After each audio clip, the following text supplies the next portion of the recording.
So I'm trained as a rural sociologist, which is a subfield of sociology, but also sometimes considered a separate discipline. And historically is a kind of discipline or subdiscipline that has studied the food and agriculture system for a really long time. And a lot of areas are considered within the food system in rural sociology. One of the big ones is understanding basically how the agriculture and food system has changed over time. A lot of people look at the ways in which agri-food system change is influencing economic well-being and kind of broader community well-being, particularly in rural areas.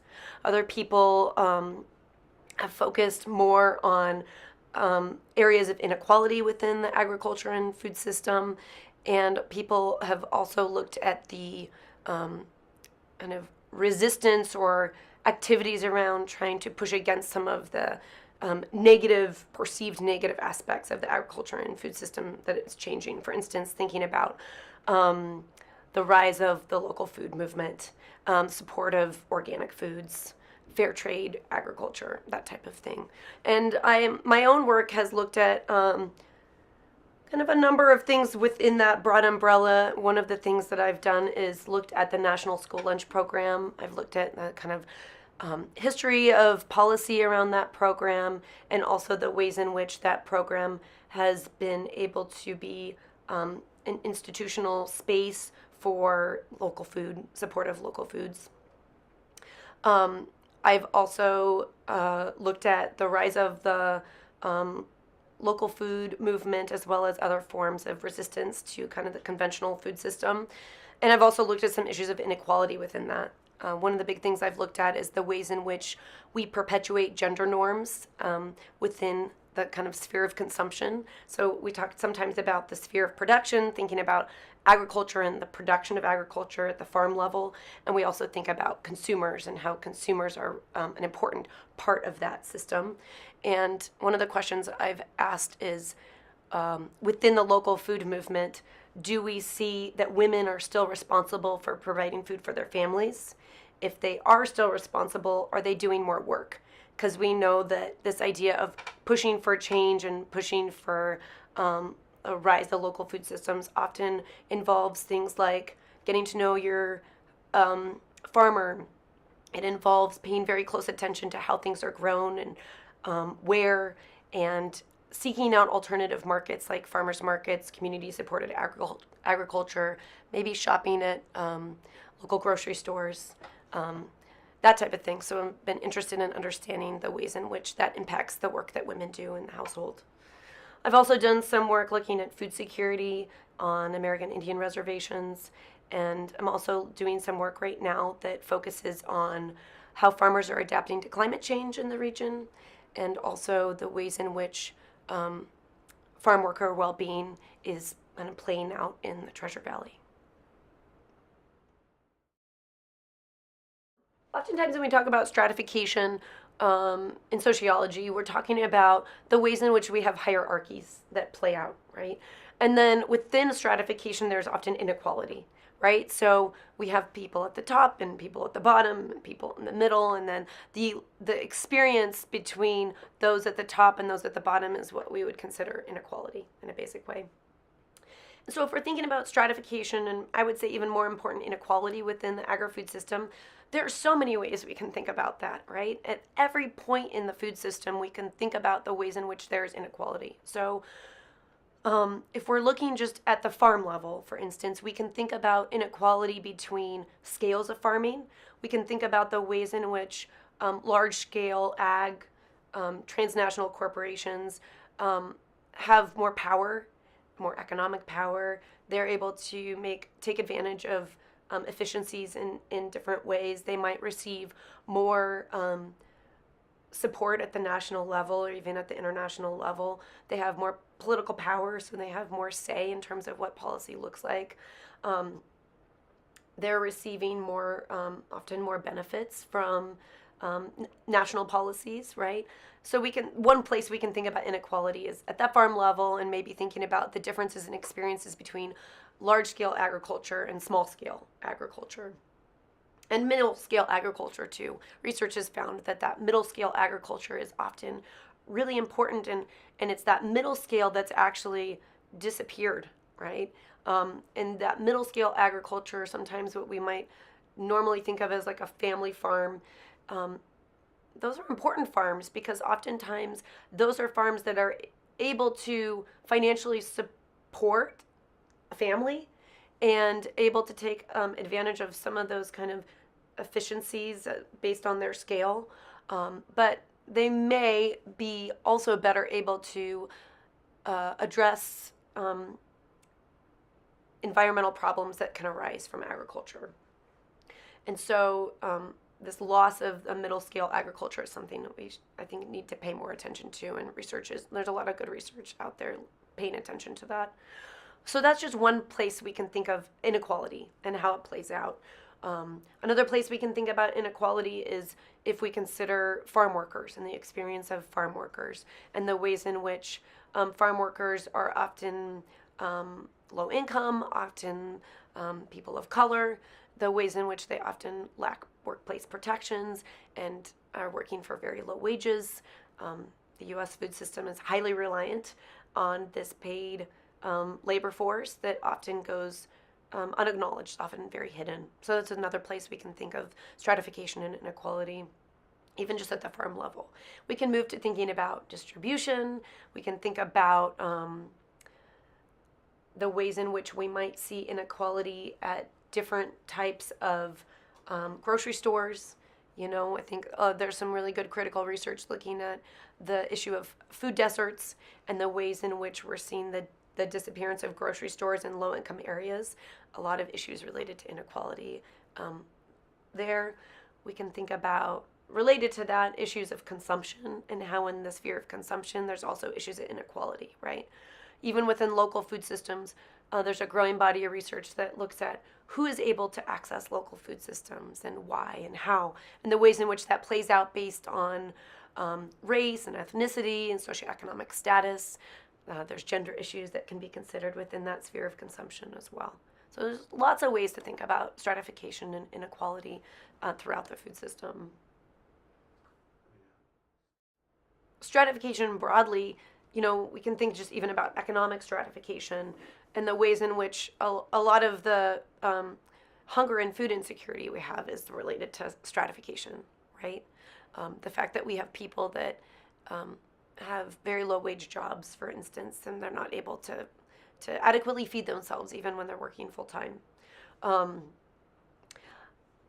think we can think in some ways about how stratification and inequality has also in part led to some of the environmental problems we see resulting from agriculture.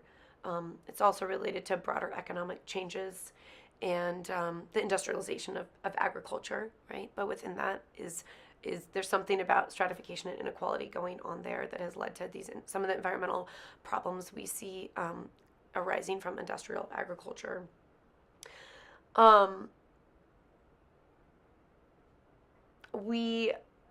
think one of the big things maybe that's of interest here is the ways in which stratification among scales of farmers has led to small-scale farmers being really disadvantaged, right? And the ways in which small-scale agriculture may not be able to be as economically viable because of the great benefits that are received by large-scale agriculture, right? So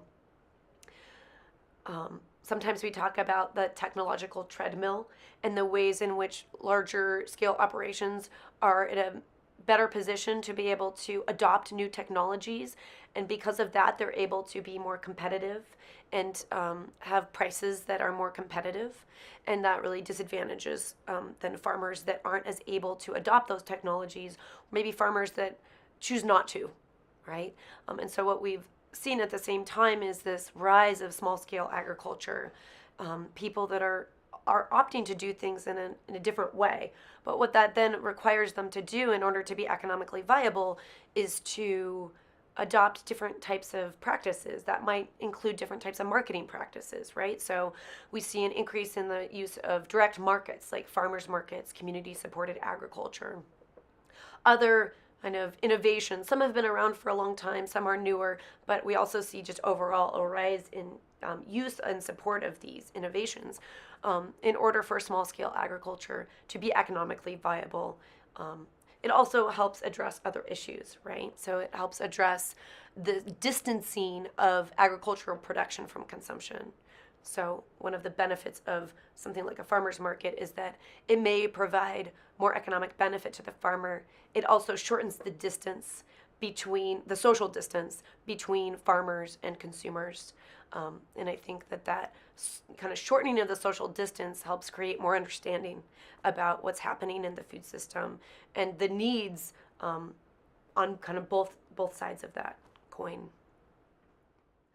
So I think, one of the things to keep in mind is when we think about some of these innovations, one of the issues that has arisen is that oftentimes these become co-opted, right? So for instance, we see the rise of organic, but now we see very large-scale industrial organic operations, right? And so some of the ways in which organic was unique to small-scale agriculture aren't necessarily unique anymore. And we also see that the price advantage to organic producers has been dissipated. That's not the right word. Has decreased, right? We also see increasingly what we'd call the co-optation of local. And so now you can buy local at Walmart, right? You can buy local at all kinds of large-scale grocery stores. And what that means is a lot of those smaller-scale producers are not receiving the benefits of these innovations. And so, there's some more and more research happening about this co-optation and how we might be able to push against that or resist that. But I think that's also just a really important issue to be aware of. And if we're thinking about the benefits that it can accrue to small-scale producers that are, trying to provide these environmental benefits and also the economic benefits that come in our local economies from small-scale agriculture, we have to be very aware of the ways in which these innovations might be co-opted. I think that sometimes this co-optation happens also to the benefit of consumers, and it's also something we need to be very aware of. So originally, community-supported agriculture was designed as a way to provide this kind of closer relationship between producers and consumers, but it was also kind of an insurance program for small-scale agriculture, right? The idea that as consumers we provide some upfront investment in an operation, and we help support them, and if there is something bad that happens during the growing season, that farmer is kind of protected, right? That as consumers we're helping address some of the risk that's inherent in agriculture. Well, more and more we see that community-supported agriculture is being done in different ways, and oftentimes that's very convenient for consumers, right? Maybe you're able to get a wider variety of products than you would be if you were just getting a community-supported agriculture basket from one farmer. So oftentimes baskets now are drawing together produce from multiple sources. Sometimes those sources might not be local, and they might not be in season. So that's great for the consumer. It gives them a wider variety of products. It makes shopping easier for them. But also then that doesn't provide as much benefit to that producer. More and more, maybe for community-supported agriculture, you also don't have to pay a big upfront. There's not a big upfront cost at the start of a season, which is better for consumers, right? Especially maybe lower income consumers who might not have that large amount of money at the beginning of the season. But then we also see that there's not as much benefit to the farmers there.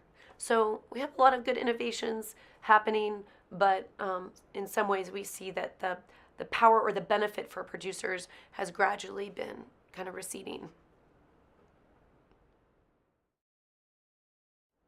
One of the best answers I can provide to that is similar to what I was saying before, right? About how if we're thinking about kind of inequality based on scale in agriculture, what we're seeing is that when there is a competitive advantage, large-scale agriculture is going to try to take it, right? And so if there is a possibility of making more money because something is local or organic, producers are going to try to go for that and make that extra money, a lot of producers, right? And again, oftentimes large-scale agriculture is going to be in a better position to be able to take advantage of that. One other issue that we haven't really raised yet is this idea of some large-scale grocery stores and other institutional arrangements. I think farm to school is another good example of this, where oftentimes they want commodities that are of the same size, for instance, right? So they want everything to be the same size or look the same. And that is, again, something that if you're a large-scale producer, you're better able to provide. They might want things that can be delivered on certain days at certain times and know for sure that that is going to be a consistent thing that can be delivered. Sometimes that's also easier for larger scale producers to be able to supply. And so we see that in a number of ways, larger scale producers are often able to provide these products, even to these kind of innovative solutions, in ways that small scale producers might not be able to. And so I think we see frequently that smaller scale producers are kind of undercut in the market. So I would say that we have a lot of good innovations out there already: farmers markets, community supported agriculture, farm to institution programs that are working to provide better incomes to smaller scale agriculture, right? Trying to find ways in which farmers, these smaller scale farmers, can provide their products to the consumers outside of the traditional kind of outlets. But then we still see this co-optation happening in these ways in which sometimes larger scale agriculture is able to kind of come in and take advantage of those same alternative arrangements and sometimes be even more successful. I think that there's also a lot of initiatives out there that are trying to really maintain the focus on small scale agriculture, and those are important.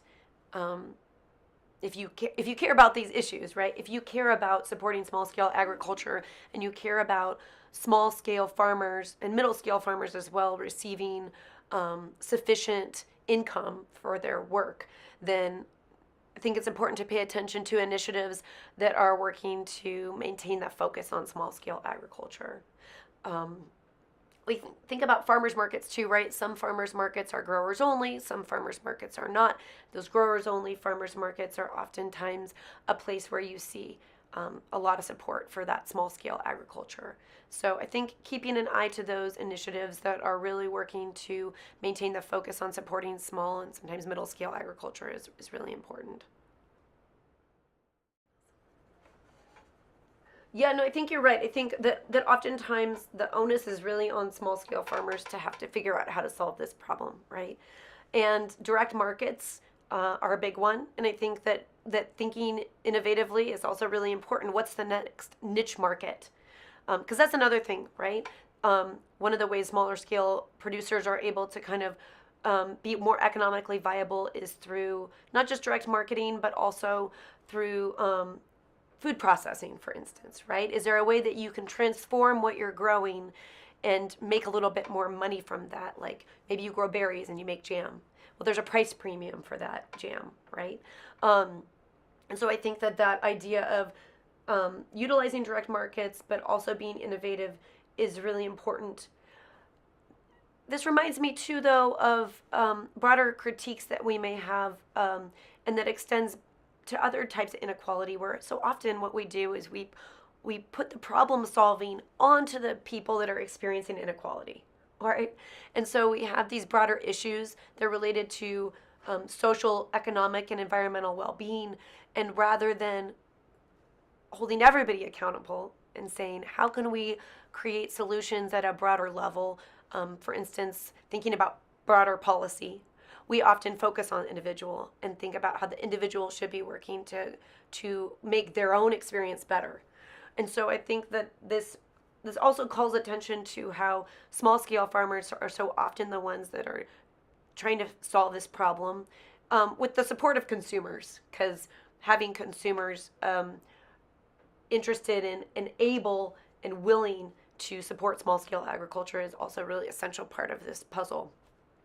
But I also think this reminds us that we need to make calls for broader policy change if we want to see shifts happen in terms of the economic benefits that small-scale and middle-scale agriculture provide, who then also provide benefits to the community, economic benefits and environmental benefits.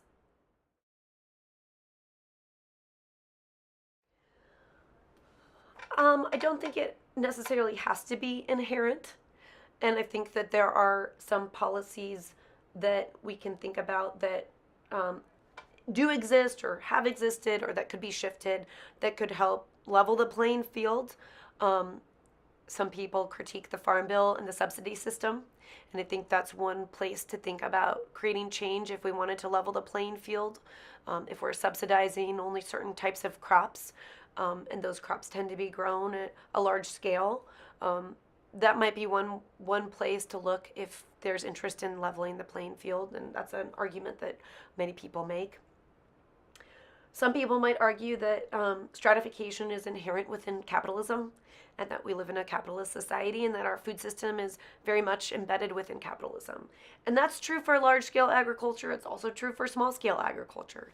At the end of the day, the focus is largely on profit. Now, we might think about how some producers are not just focused on profit, but other things as well, like providing good quality food to people, whether that be at a local scale or not, being stewards to the environment. There are a lot of farmers that feel passionately about that, and that cuts across scale as well, right? But at the end of the day, most farmers need to make a living. There are some farmers out there that maybe have other sources of income, and that making a profit's not as important for them. But for most farmers, right, they're doing this because it's their job, and they feel passionately about it, but they still need to make money. And so I think that, again, a lot of people would argue that within capitalism there is a need for profit or a drive for profit, and that therefore there might be some stratification that's inherent, but that we can think about policy and other tools that might help level that playing field some, or minimize the stratification.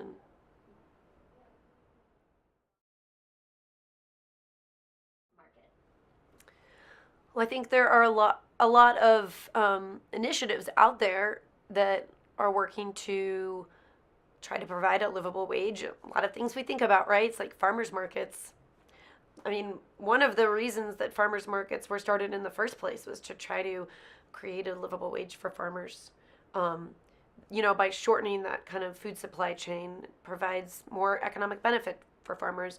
Some people critique that too, right? They think that most farmers are white, middle-class people, and that sometimes we need to pay more attention to other people that are experiencing problems within the food system, So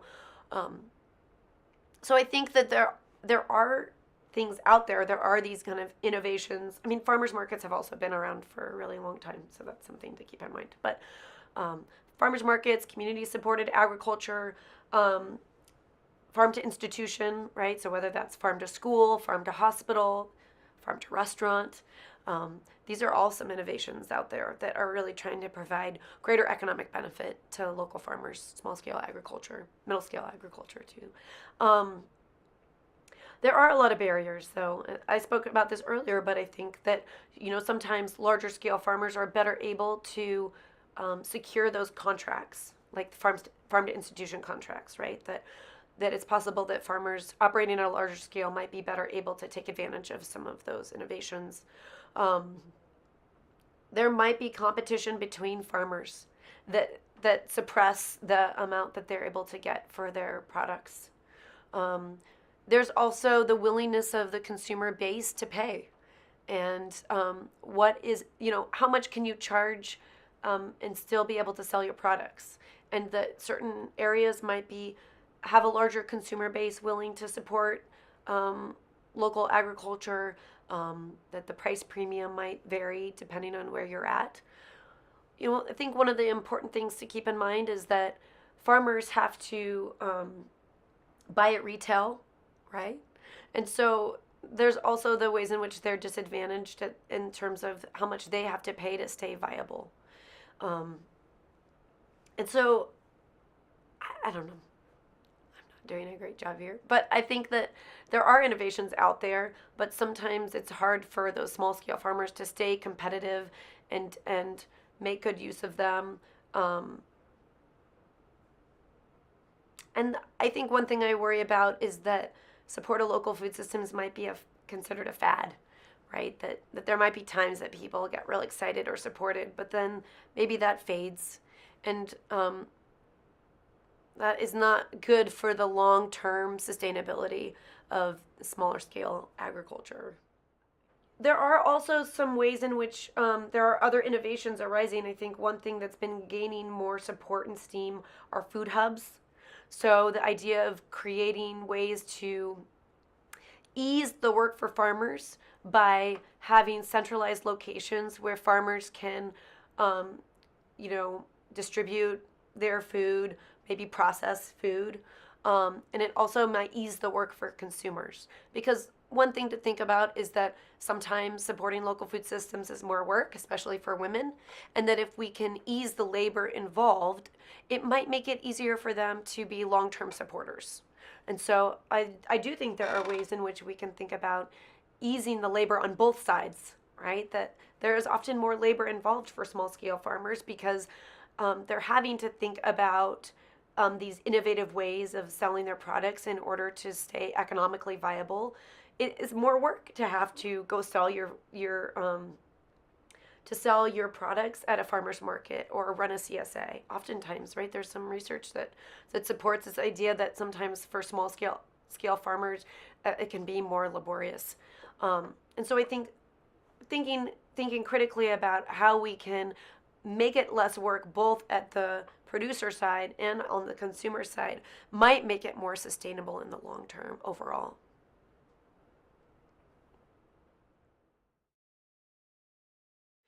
One of the things I've seen in my research is that farmers that are more diversified, I think, are better able to address some of the challenges that come along with small scale agriculture. Sometimes it's more work, but I think that farmers that have their kind of hand in multiple crops, or maybe they're doing livestock and growing other types of growing crops, they might be more successful. Farmers that are also doing some kind of food processing. This allows them, I think, to take advantage of different aspects of the market. And I think that often leads to potentially more viable operations. It's not always true, but just from some observations I've seen. I think that agritourism is definitely a part of that, although it depends on where you live, right? That based on the communities that you reside in, some are going to be better positioned to take advantage of agritourism than others. I think, overall, there has been a huge growth in concern about the food system and increased knowledge about what's happening with the agriculture and food system and more passion and interest in that.